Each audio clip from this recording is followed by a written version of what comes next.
Weekly rotation. We're back again with weekly rotations. So in this video, I'm going to tell you guys what I wore throughout the week. 7 fragrances to be exact. Well, now I didn't actually wear just 7 fragrances because, I wear like 4 or 5 fragrances a day now because, quarantine, so I can wear however many fragrances I want. But these are 7 main fragrances that I've been testing to prepare for review or just been wearing a lot of this week. So without further ado, let's jump right into it.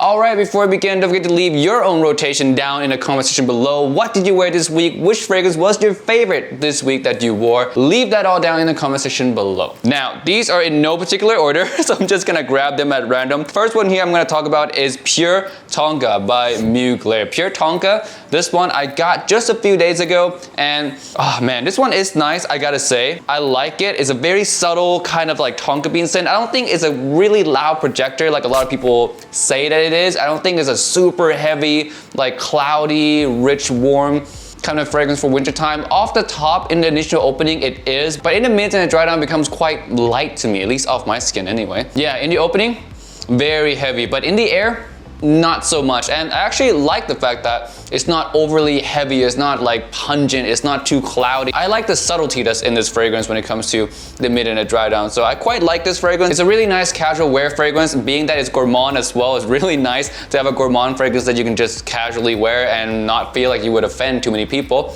This one is really good for that. So this one, when I wore it, I wore 4 sprays. Yes, I'm upping my sprays, guys. You guys have been like commenting down below saying, Timmy, 3 is too little, 4 is too little. So yeah, I'm bumping up my sprays to like 4 or 5 sprays now. So there you go. I hope that makes some of you guys happy. I'm testing it out. I want to see if 4 and 5, if I like that or not. Normally 3 is enough for me because my skin is not really bad skin. I keep my skin moisturized a lot of the time. So 3 sprays for me is typically enough. 4 or 5 sprays sometimes feels a little bit too much for a lot of fragrances, but I'm gonna test it out for you guys, see how things are for me. But yeah, one of the fragrances I wore a lot last week, Pure Tonka. Next one here, oh well, I'm looking at them now. I actually wore a lot of Muglers. I wore 3 Muglers to be exact, but we're gonna spread them out throughout the video, right? So the next fragrance I'm gonna talk about here is Narciso Rodriguez For Him. This is the EDT version. This one smells like wet cement or cement on like a rainy day, like a pavement. This one smells extremely unique. I really like this one. The more I smell it, the more I'm like, man, I just really like it. I appreciate it for the fact that it's just not like any other fragrances out there on the market. Even to today, this one was released quite some time ago, and to this day, it's still unique. That's what I like about it. And for me, being a collector, being a reviewer, I smell so many designer fragrances, so many niche fragrances and indie fragrances. And even in the niche realm, sometimes there's a lot of redundancy. And to have a designer fragrance that's not redundant, oh my God, it's like a blessing in disguise. Oh my. Man, it's just so good. This is one though that I would say it's not the most mass appealing type scent. You're not gonna get a lot of compliments with this. I can't imagine myself getting too many compliments with this one as well. It's just nice to me as a fragrance connoisseur or a fragrance enthusiast, if you want to say that. But to the general public, I don't think this is gonna be a massive appealer. You might get a couple compliments if they catch a whiff of you from a little bit of a distance away to catch that kind of clean, musky kind of feel, the violet kind of feel. You might get some compliments, but up close, I don't think it's a bad scent. It's not gonna be something to get you negative feedback in any way. It's just not super mass appealing to me. But creativity wise, this is to die for. This one, when I wore it, I actually wore like 8, 9 sprays because I just doused myself in this because I just like it so much. I just wanted to smell it for the next few hours, so I just doused myself. But normally this one, I would go only 3 to 4 sprays. I think that's good enough for me. But yeah, this is fantastic if you're looking for something unique, you're looking for something that will break the mold, add some flavor to your collection. This one is one that I highly recommend you check out, and it's really not that expensive as well. All right, next one we're gonna go with another Mugler. This one is Crypto Mint, the peppermint patty fragrance. This one's the mint chocolate chip fragrance. How do I feel about this one? I've been wearing this one quite a lot because I want to do a review of it eventually, soon, maybe in the next week or so. So I've been wearing this one quite heavily, and I like it. But there's something about it that's just not right for me. Like, not that it's not right, it's just not there. It has a lot of potential to be ungodly amazing, but just not quite there yet.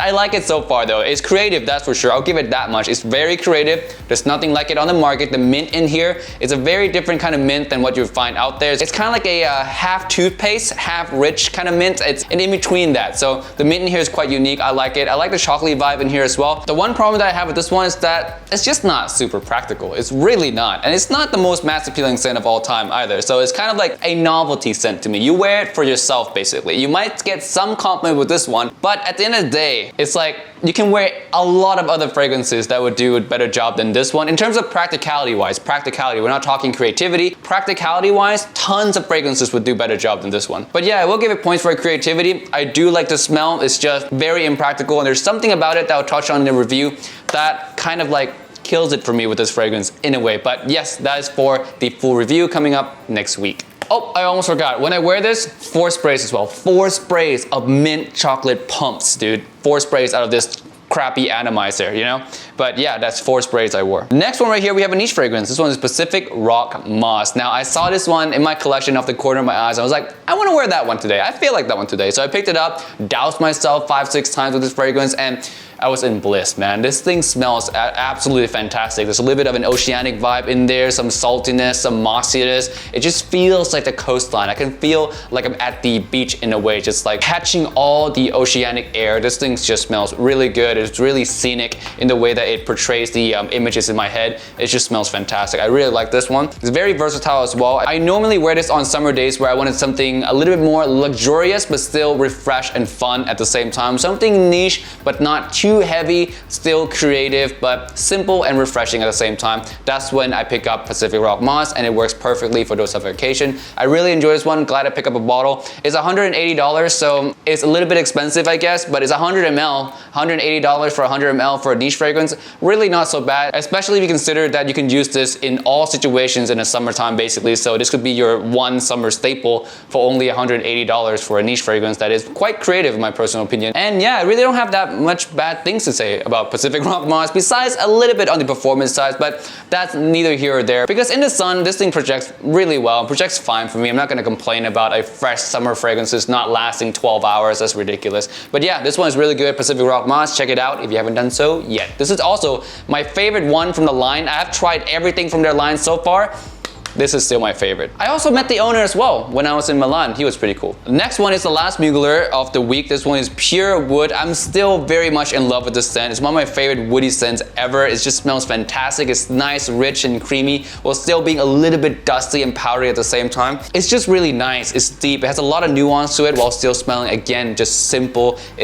Wow, it just has a lot of things that I like in here. It's just extremely appealing while not sacrificing a lot of the creativity. Mugler is really good at making creative fragrances that are, again, mass appealing at the same time, like Pure Van, Pure Vault, Ultra Cess. This one is just one of those ones that it's a banger. It really, really is a banger. I'm sad that it's getting harder and harder to find now, but if you can pick up a bottle of this, I guarantee you, even at like 70, 80 bucks, you won't regret owning a bottle of this one. It's just one of the most gorgeous Mugler out there. One of the easiest to wear as well Mugler fragrance out there, because very non-offensive, but still creative, nice, and it gets compliments at the same time. So yeah, really love Pure Wood. And when I wear this, I do wear 3 to 4 sprays of this one. The sillage itself is nice, it's not too loud, kind of closer to the skin, but gets the job done really nicely. Next is a fragrance that I just reviewed yesterday, and this one is Hugo Boss Bottled Intense EDP. So not much else to say about this one. You can watch the review yesterday, but you guys all know this is my most worn this week. For the first like 3.5, 4 days, I wore this one on my neck like almost religiously. I just wear a lot of this. The other fragrances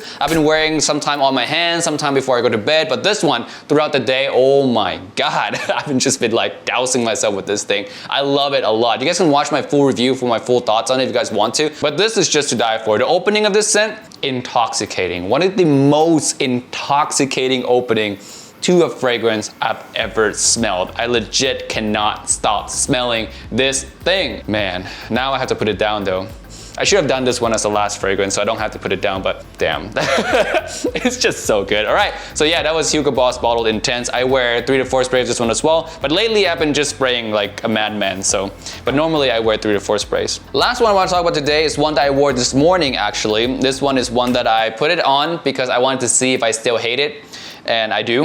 This one is Theorome intense. I still hate the iris in here. It's just so heavy, it's so pungent. It's very much like a lipstick, like a makeup bag. The powderiness in here is just everything about this opening I just don't like at all. But one thing though, one thing I will say, it does last a legit long time. So it's a really long lasting fall and winter scent, which is really good. And the dry down, I would say, of this one. So here's the story today. So like around 7 hours into the fragrance, I went to check the mail. So I grabbed my mail key, I went outside to check the mail. There was a breeze, and that breeze kind of carried a little bit of the Dior Intense dry down from my neck to my nose. I'm like, that smells kind of nice. Yeah, I quite like that dry down, but there's a caveat. I did get reminded of Dior Homme Parfum, which of course it came after Dior Homme Intense, so the dry down is very similar, but Dior Homme Parfum dry down is just richer, more masculine to me. So I was just reminded of how much I love Dior Homme Parfum more than Dior Homme Intense, but I will give it to this one, is that the dry down is nice. I just loathe the opening. It's just an opening that I cannot stand, but in the dry down, it is nice. I'll give it that much. It is nice and it lasts quite a long time. So yeah, Dior Homme Intense, my last fragrance that I wore recently. Alright guys, that's it for this video today. Thank you so much for watching. Leave your list down in the comment section below. What did you wear last week? Which one was your favorite? Let me know. And with that being said, I'll see you guys all in the next video tomorrow. Peace out and bye.